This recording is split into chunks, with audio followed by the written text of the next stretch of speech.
Do you know how to play chess? Most likely not, considering you're spending time watching this video. In the next few minutes, we'll be discussing the rules of chess.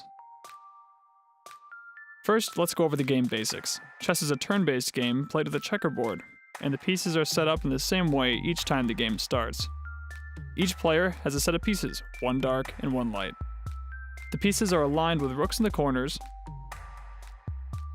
then knights, followed by bishops, and then the queen, which is always placed on her own color, and then the king in the remaining spot in the first row.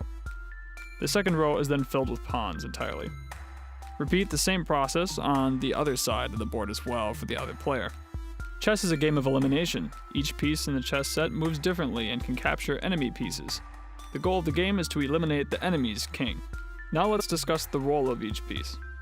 The pawns are the weakest piece in the game. They can only move forward one square at a time, except on their first move, in which case they can move 2 squares, but this is only once.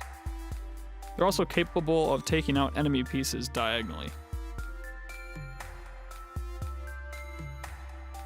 The rook pieces are capable of moving vertically and horizontally as much as the board can allow, or unless they make contact with an enemy piece, in which case taking it out. Knights can move in an L-like shape. They move 2 spaces in any direction and then move 90 degrees either way after that. This can also go the other way around. They can move forward or backward 1 square, and then move 90 degrees and move 2 squares in a different direction.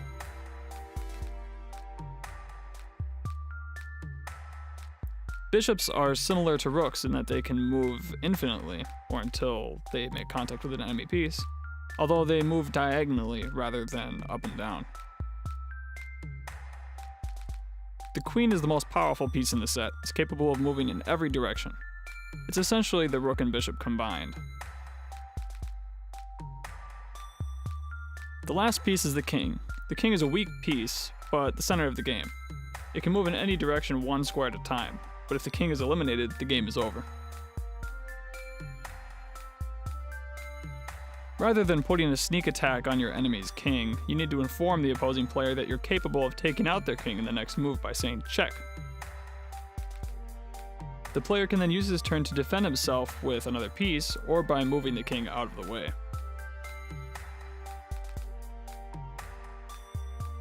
If it's not possible for him to save his king anymore, checkmate is stated and the game is over. There you have it.